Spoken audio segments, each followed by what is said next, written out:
ब्रह्मानन्दं परमसुखदं केवलं ज्ञानमूर्तिं द्वन्द्वातीतं गगनसदृशं तत्त्वमस्यादिलक्ष्यम् एकं नित्यं विमलमचलम् सर्वधी साक्षिभूतं भावातीतं त्रिगुणरहितं सद्गुरुं तं नमामि। आप सभी को नमस्कार। धर्मधारा के सत्संग श्रृंखला में मैं तनुजा ठाकुर आपका हार्दिक स्वागत करती हूँ। हमारे श्री गुरु एवं वैदिक उपासना पीठ के प्रेरणा स्रोत परात्पर गुरु परम पूज्य डॉक्टर जयंत बालाजी आठवले एवं हमारे आराध्य देव भगवान शिव के चरणों में वंदन कर आज का सत्संग आरंभ करती हूँ। आज का विषय है पूजा करते समय किन बातों का ध्यान रखना चाहिए। आज अधिकांश हिंदुओं के घरों में एक छोटा सा ही क्यों ना हो किंतु पूजा घर अवश्य होता है। धर्म शिक्षण के अभाव में आज एक सामान्य हिंदू को सगुण उपासना भी योग्य रीति से करना नहीं आता। यह जब आज का सत्संग सुनेंगे तो आपको स्वतः ही भान हो जाएगा। हिंदू धर्म में मात्र एक ग्रंथ, एक साधना मार्ग या एक देवी या देवता नहीं है। हिंदू धर्म की विशेषता यही है, साधना नाम अनेकता व उपास्या नाम अनियमः, अर्थात यहाँ अनेक साधना मार्ग एवं अनेक प्रकार की उपासना पद्धतियाँ या योग मार्ग हैं। धर्म और पंथ में यह मुख्य भेद है कि पंथ या संप्रदाय एक ही उपासना पद्धति या एक ही देवी या देवता की साधना का प्रतिपादन करता है और धर्म में सभी व्यक्ति की प्रकृति अनुरूप अनेक उपासना पद्धतियाँ या ईश्वर प्राप्ति के मार्ग हैं। आप इसे सरल भाषा में ऐसे समझ सकते हैं कि धर्म एक विश्वविद्यालय अर्थात यूनिवर्सिटी समान है, जहाँ अनेक प्रकार की विद्याएं या शाखाएं होती हैं और पंथ उस विश्वविद्यालय का मात्र एक विभाग या शाखा है। यह आपको क्यों बता रही हूँ? क्योंकि आज अनेक अहिंदू पंथों के लोगों को उनके पंथों से संबंधित ज्ञान या उपासना पद्धति का शिक्षण दिया जाता है, इसलिए उन्हें अपने पंथ के विषय में ज्ञान तो होता ही है, अपने पंथ के प्रति अभिमान भी होता है। इतना ही नहीं, आज अनेक अहिंदू पंथ अपनी शुद्र मानसिकता का परिचय देते हुए हिंदू एवं हिंदू धर्म के विषय में अनर्गल बातें करते हैं। शुद्र मानसिकता यह विशेषण इसलिए प्रयोग कर रही हूँ क्योंकि पंथों को मानने वाले हिंदू धर्म का बिना अभ्यास किए उसके विषय में अनुचित बातें करते हैं। जैसा कि मैंने आपको पूर्व के सत्संगों में बताया है कि संसार में धर्म मात्र एक है और वह है वैदिक सनातन धर्म। शेष सभी धर्म जिसे धर्म कहा जाता है वस्तुतः पंथ हैं, क्योंकि धर्म ईश्वर निर्मित होता है और पंथ मानव निर्मित होता है। धर्म एक अगाध सागर समान होता है जिसमें ज्ञान का ना कोई आदि है और ना अंत है। किंतु आज के अधिकांश हिंदुओं में धर्म सीखने, समझने और साधना करने की जो तीव्र उत्कंठा होनी चाहिए वह दिखाई नहीं देता। विशेषकर उत्तर भारत के हिंदुओं में धर्म और साधना निष्काम भाव से सीखने की प्रवृत्ति नगण्य समान है। आज के अधिकांश हिंदू धर्म का आधार मात्र अपनी सांसारिक समस्याओं के समाधान हेतु तब करते हैं जब वे बुद्धि से सभी उपाय कर हार चुके होते हैं, या कुछ हिंदू भय के कारण करते हैं क्योंकि उन्हें लगता है यदि पूजा पाठ, व्रत त्योहार इत्यादि न किया जाए तो देवी देवता उन्हें दंडित करेंगे। साधना करने से आध्यात्मिक प्रगति होती है, फलस्वरूप आनंद मिलता है और यह हमारे मनुष्य जीवन का मूल उद्देश्य है। इन सब तथ्यों से आज का अधिकांश हिंदू अनभिज्ञ है। इससे ही हिंदुओं की आध्यात्मिक पतन कितनी सीमा तक हो चुकी है यह ज्ञात होता है। आज हिंदू यदि कर्मकांड अंतर्गत कुछ पूजा उपासना भी करता है तो उसमें भी इतनी चूकें होती हैं कि अनेक वर्ष कर्मकांड की साधना करने पर भी उससे जो अपेक्षित आध्यात्मिक लाभ मिलना चाहिए वह नहीं मिलता है।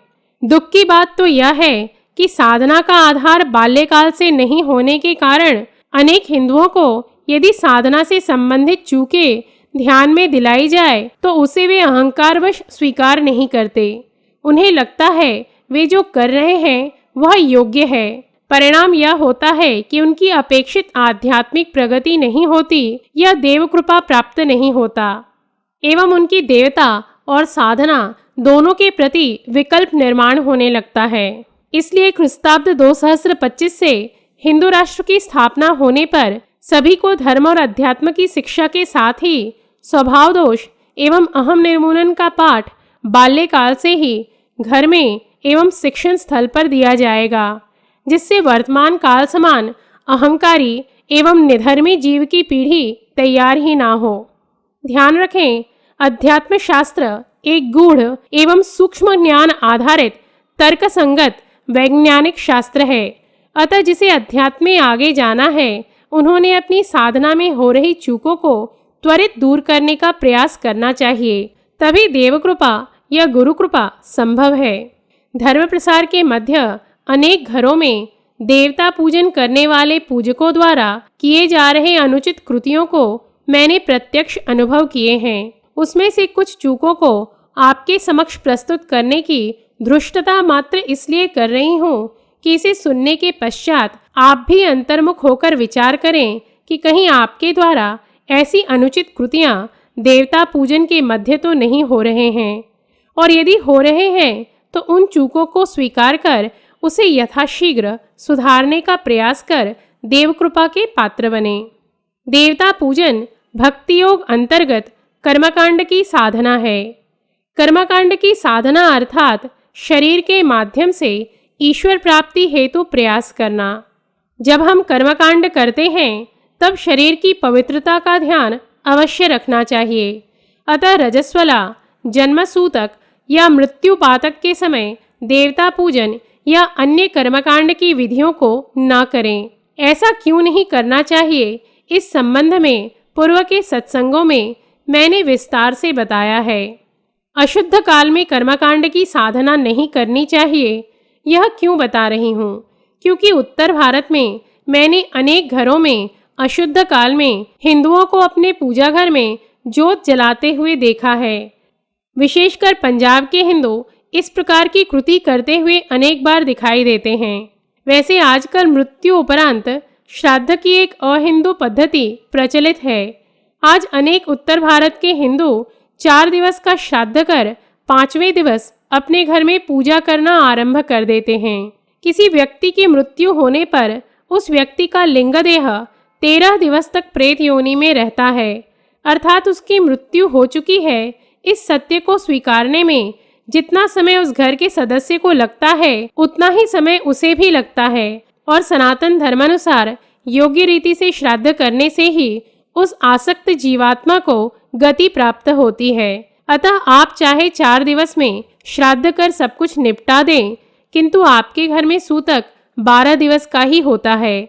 इसलिए उस काल में पूजा इत्यादि कर्म ना करें और श्राद्ध भी वैदिक सनातन धर्मानुसार 12 दिवस वाला ही करें।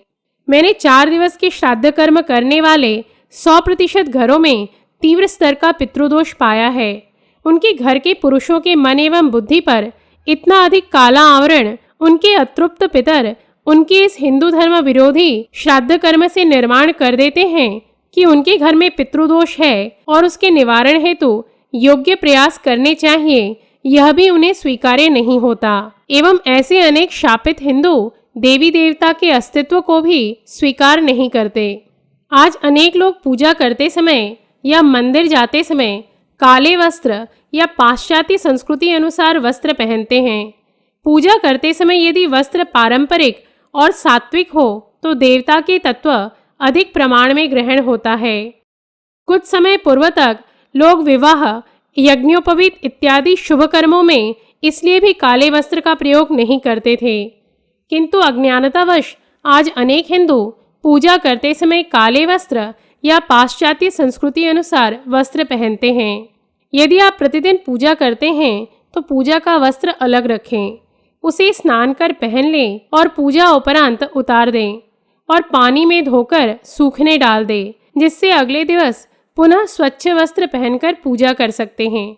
पुरुषों ने पूजा करते समय धोती कुर्ता या कुर्ता पायजामा पहनना चाहिए और स्त्रियों ने साड़ी पहनकर पूजा करना चाहिए। पूजा में धारण करने वाले वस्त्र सूती या रेशमी के होने चाहिए, क्योंकि सूती और रेशमी वस्त्र सात्विक होते हैं और कृत्रिम धागों से बने वस्त्र अर्थात सिंथेटिक के वस्त्र तमोगुणी होते हैं। यह सब मैं क्यों बता रही हूँ? क्योंकि आज का हिंदू अपने आप को इतना आधुनिक समझने लगा है कि पूजा पाठ, व्रत त्योहार के दिवस भी वह पाश्चात्य संस्कृति अनुसार वेशभूषा धारण करता है। यदि मेरी बातों पर विश्वास ना हो तो कभी किसी मंदिर की पंक्ति में खड़े दर्शनार्थियों के वस्त्र का एक बार अवलोकन अवश्य करें। ध्यान रखें, हमारे ऋषि मुनियों ने अत्यधिक शोध कर 6 या 9 मीटर की धोती बांधने हेतु बताया था। जब भी मैं यह दृष्टिकोण देती हूँ तो कुछ अहंकारी हिंदू त्वरित मुझे उत्तर देते हैं कि यह सब करने से कुछ नहीं होता, मन चंगा तो कठौती में गंगा। यह सच है कि मन के भाव का पूजा में सर्वाधिक महत्व होता है, किंतु आपका मन पूजा करते समय कितने समय के लिए एकाग्र रहता है, स्वयं अंतर्मुख होकर विचार करें। जब मन ही एकाग्र नहीं रहता तो भाव तो उससे भी आगे की अवस्था है। इसलिए कर्मकांड के ये छोटे छोटे विधान पूजक को देवता की सात्विकता ग्रहण करने में सहायता करता है और इससे उसका मन एकाग्र होता है तथा पूजा करते समय मन के एकाग्र होने से पूजक का भाव एवं कुंडलिनी शक्ति दोनों ही जागृत होती है। कुछ पूजकों के घर जाने पर उनके पूजा घर में दीपक की लौ से भीतों अर्थात दीवारों पर अत्यधिक कालिमा फैली हुई दिखाई देती है।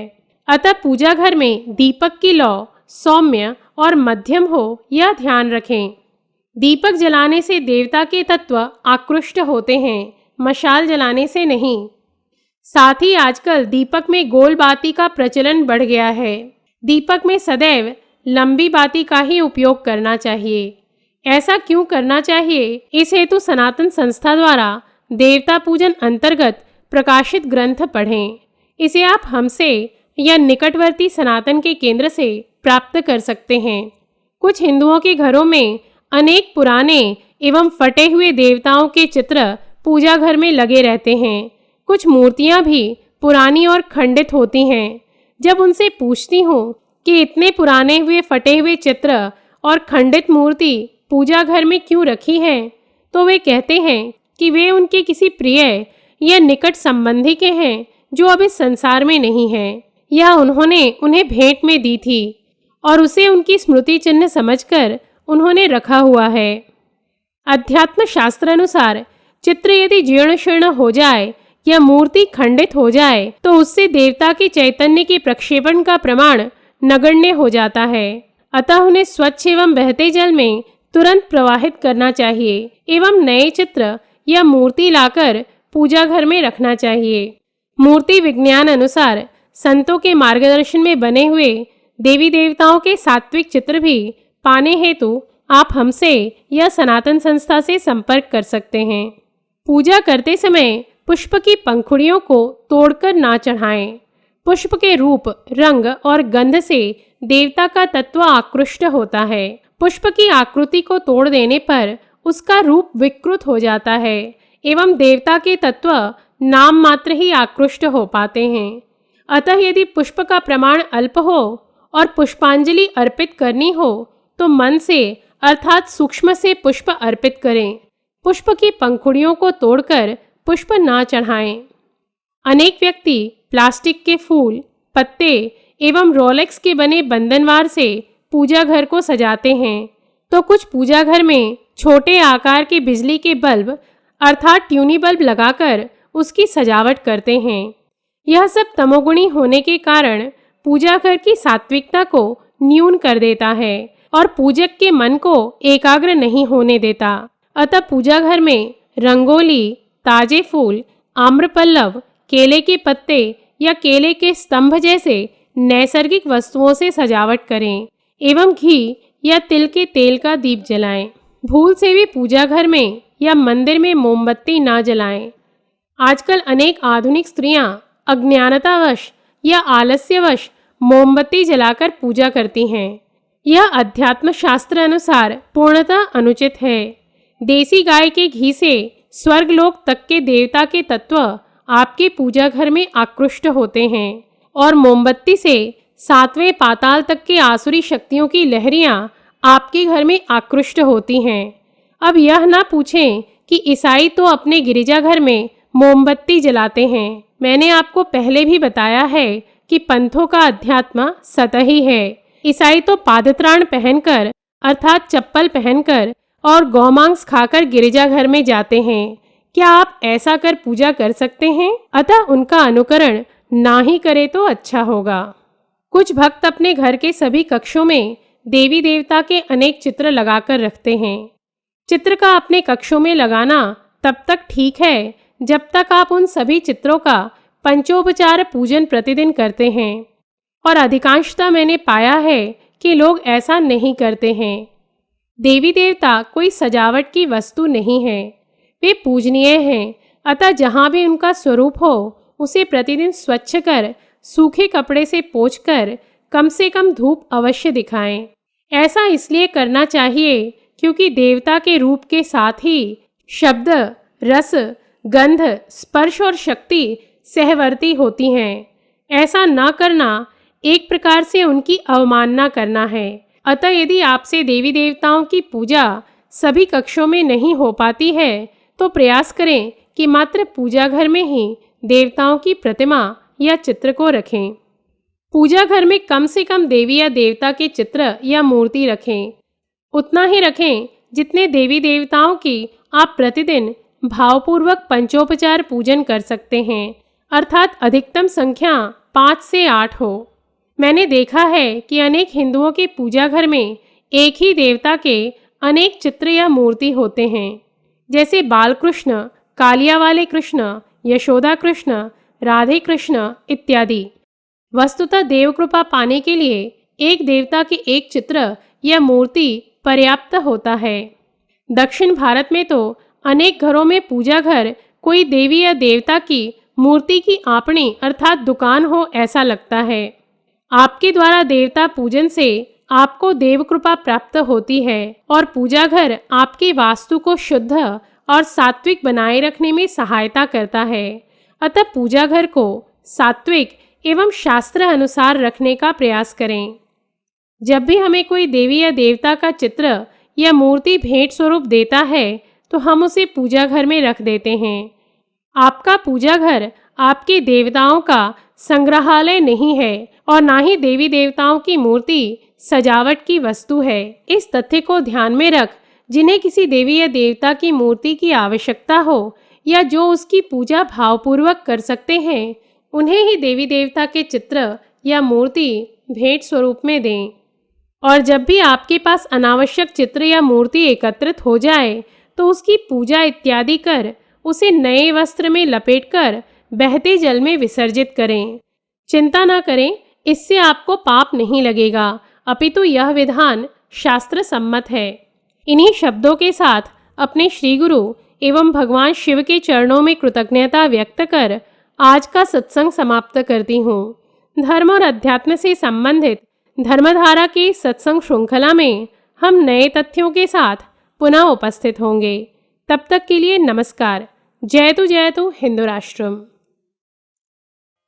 ॐ पूर्णमदः पूर्णमिदं पूर्णात् पूर्णमुदच्यते पूर्णस्य पूर्णमादाय पूर्णमेवावशिष्यते।